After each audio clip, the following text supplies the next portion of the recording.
नदी का रास्ता रोककर बनी झील फट गई और उसका असर नेपाल तक पहुंच गया।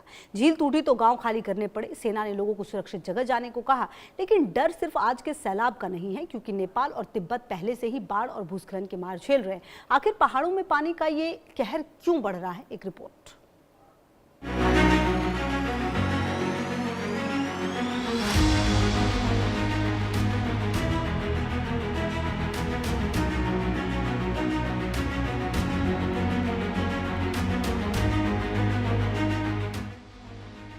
तिब्बत में झील फटी, नेपाल में खतरा। नेपाल पर कुदरत का कहर। हिमालय में जल प्रलय का अलर्ट। पानी का कहर, गांव में हड़कंप।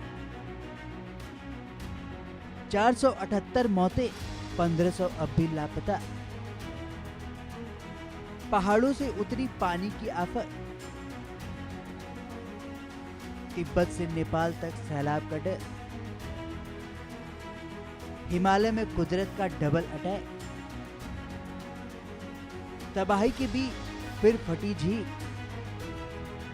नेपाल पर सैलाब का खतरा।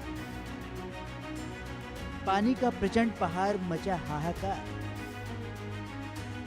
हिमालय की ऊंची चोटियों के बीच पहले पानी जमा हुआ, फिर पानी ने पहाड़ का रास्ता रोक दिया और अब वही पानी पहाड़ों से निकलकर तबाही का रास्ता तलाश रहा है।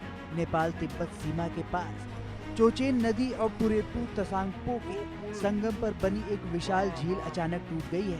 चीन ने खतरे की आहट एक दिन पहले ही सुन ली थी और इस झील के फटने की आशंका एक दिन पहले ही जता दी थी, लेकिन अब झील टूटने के बाद नेपाल में सैलाब का डर गहरा गया है।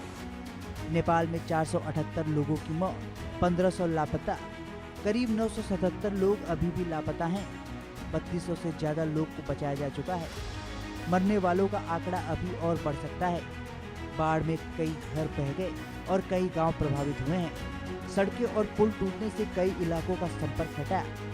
35 पुलों को नुकसान, 40 किलोमीटर सड़कें भी प्रभावित। 15 हाइड्रो पावर प्रोजेक्ट बाढ़ की चपेट में आए हैं। कई जगह बिजली और संचार व्यवस्था प्रभावित।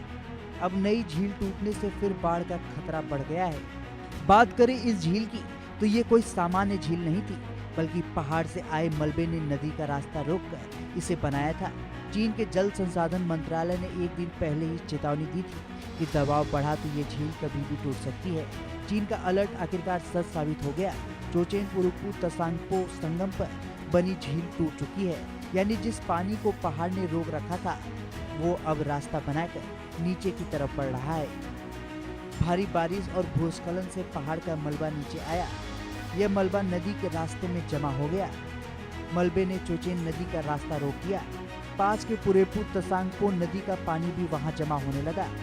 पानी निकल नहीं पाया, इसलिए एक बड़ी झील बन गई। लगातार पानी आने से झील का पानी बढ़ता गया। पानी बढ़ने से मलबे की बनी रुकावट कमजोर होने लगी। चीन ने पहले ही कहा था कि झील टूट सकती है। आखिरकार पानी के दबाव से झील की रुकावट टूट गई। झील टूटते ही पानी और मलबा तेजी से नीचे बहने लगा। नेपाली सेना ने इसकी जानकारी रसुआ प्रशासन को दी है। झील टूटने के बाद नदी का जलस्तर बढ़ने लगा है और यही बढ़ता पानी अब नदी किनारे बसे गांवों के लिए सबसे बड़ा खतरा बन गया है। झील टूटी तो नेपाल के रसुआ जिले में हड़कंप मच गया। जिस रास्ते से राहत और बचाव दल लोगों तक पहुंचने की कोशिश कर रहे थे, उसी रास्ते में अब बढ़ता पानी खतरा बन गया। एहतियातन के तौर पर रेस्क्यू ऑपरेशन 90 मिनट के लिए रोक दिया गया है। नदी के रास्ते में आने वाले गांव खाली कराए जा रहे हैं। लोगों और सुरक्षा कर्मियों को भी सुरक्षित जगहों पर जाने की हिदायत दी गई है। जिस झील टूटने का डर चीन को था, अब उसके बाद चीन ने भी अपने बचाव अभियान पर ब्रेक लगा दिया है। तिब्बत में राहत और रेस्क्यू ऑपरेशन रोक दिया गया है।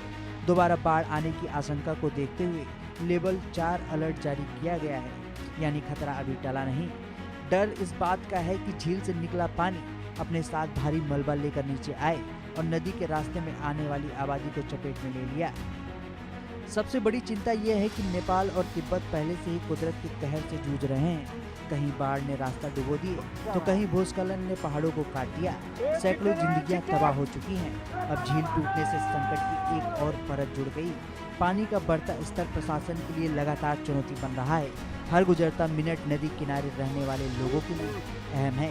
इस आपदा की भयावहता का अंदाजा सिर्फ तस्वीरों से नहीं, आंकड़ों से भी लगाया जा सकता है। बाढ़ और भूस्खलन से दोनों देशों में अब तक 478 लोगों की मौतें हो चुकी हैं। 1500 से ज्यादा लोग लापता हैं। इनमें करीब 290 भारतीय भी शामिल बताए जा रहे हैं। यानी जिन परिवारों को अपनों के लौटने का इंतजार है, उनके लिए हर नई चेतावनी चिंता बढ़ाने वाली है।